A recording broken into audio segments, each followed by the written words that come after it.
Number one, first of all, I appreciate you. No, can they mwanya when I for even that's number one. Number two, by a line here, Nina and Echo.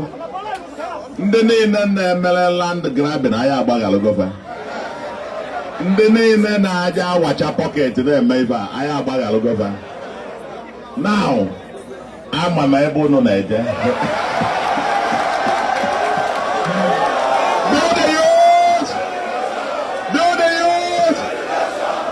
Okay, as from Bayalo, I wish that the Naka Gambiano get on there. Get on there.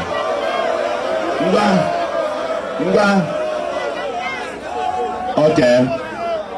Now if I get me, get on there.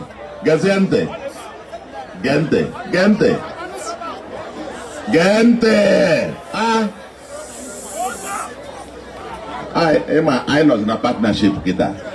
Akwa, if I go, I'm sure many of you understand it. And we're a process. And we're processing kede for me. We're processing kede for the courts. We're processing kede for me. Okay? Good. Eba no kita bona enwere a law. Somebody obroso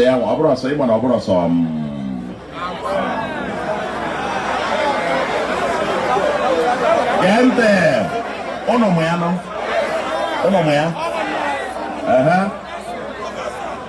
oh bason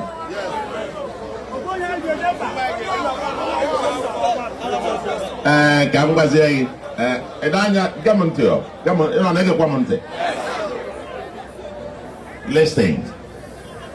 Listing.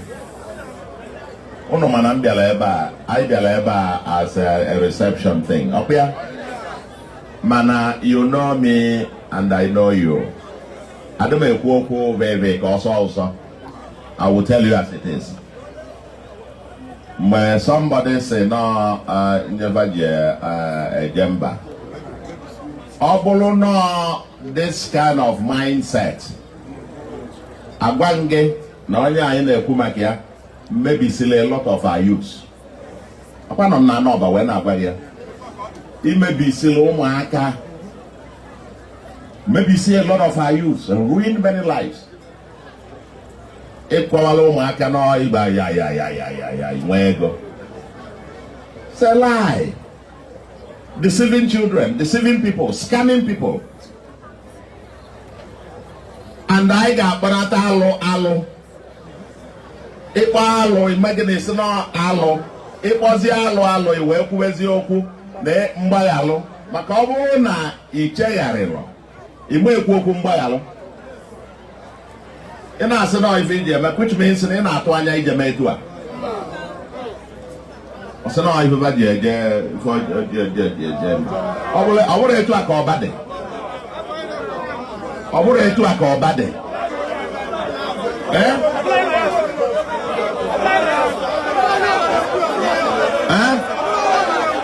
I would on your banana. But thank you very much. So, Kaira Pununka, Makaiza na Choi Mebo to cleanse back and bring back Oba to its lost glory. Oba Eji Bambo we Maloba. Ejiro Wawa we Ego Magic we Maloba. No, yes. So, for I we put here, I get put here man. And the man no gap here. Here is the deal. The deal will go to first step. Why you go to 15 million up here? I get a bit of reformation. A reform when they gabagolo too far into that. I know kwam on this youth, makana fagono. Information on them whether the emanam alo alo balafo. Name Oba. Oba Oba. My bendios of when a few communities are there. Then ma kolos, ma ikolo, ma mandeotia. Bịazie na-emebi ụmụaka na isi na-aghasasị. Unu ga-enyere aka iso wee cleanse the society. Two things. It cleans the society of drugs, kidnapping, ndị na-eje chọrọ onye kpata ego ije nalị ya n'ike. Unu ga-enyere aka na ya. Nke ịtọ, ndị na-eme ife ya awụ a wele ya anan ụmụaka n'iyi. I get clean fanta in a cleanse Oba. I cleanse Oba. Now, the first stage dị n'ọbụna mgbe a chọpụtara na onye a na ife ọ na-eme no ife dị njọ against the law, eme ya arrest. Kita, they are going through trial. Ọkwa fana na court. Once email arrest, police email mmadụ arrest, he send there to court. Aka onye mere arrest emego gịnị apụghị ya. Ebe ọ nọzụ with the judge, enye the judgment, assuming not the for more the against, or not the against. That's when you will now be asking for pardon. Ịmara ife a na-aka, onye isi unu ma ife a na-aka. Ọ dị ọma ife a na-aka. No wonder unu ji mee onye isi. Ọ ghọtara ife a na-aka. So you will then be asking for pardon. Because you don't ask for pardon for onye adro convicted. Onye ọbụrụ process a na-aga, a na-ekpe ikpe na court, you say pardon go onye. Pardon ya mean na ọ dịgo guilty. Ọrịa. Which means na ikpe go dị ikpe bee na ọ dị guilty before pardon bịa. Ọpịa? Ịghọtala ya onye isi. Ọ na-enye nwa na-ekwe n'isi ghọta na ọ ghọta ife. So the process, any governor ịbanya na ya kịta bụ ị na-emezi interfere na nke ndị judiciary finish ya nkefa, ọ bụrụzie na a find ya guilty, that's when we can have this meeting again. You can now say, okay, if egwu a unu gụrụ ife ọjọọ niile mere n'ụwa gbaghara m, ọkwa. Now, which means you have already admitted now. Mana ọnụ onye a na-agbara ama ọ na-enwe aṅụrị, onye a na-ebo ebubo okwegonu. Ịghọta ife na-ekwu?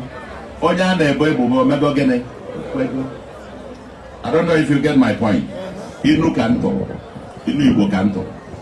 Maka onye dị guilty, onye si na ife mmere dị njọ na asị mbe gịnị gbaghara. Ị gaghị anọkọta gbaa n'ikiriti, ejidela onye a na-ekpe ikpe, o nwee lọya, gọọmenti nwee lọya, a na-ekpe ikpe ịnọkọta isi ịgbaghara gị.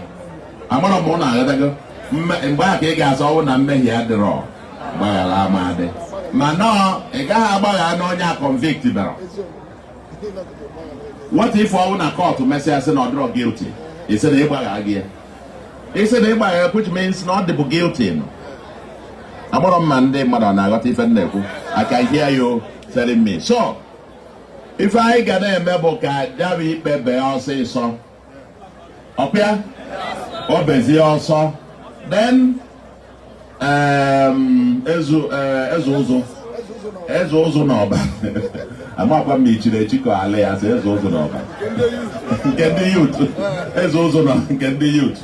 Anyway, mgbe a ezu ụzụ na ndị youth, unu chi ya takwazi ọzọ. Anyị akpa ya.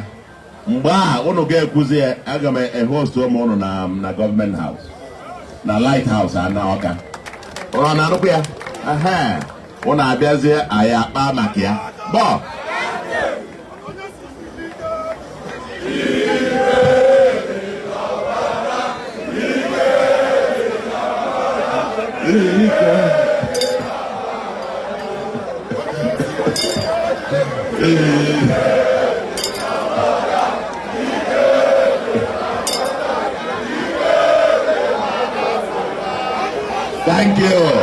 Thank you.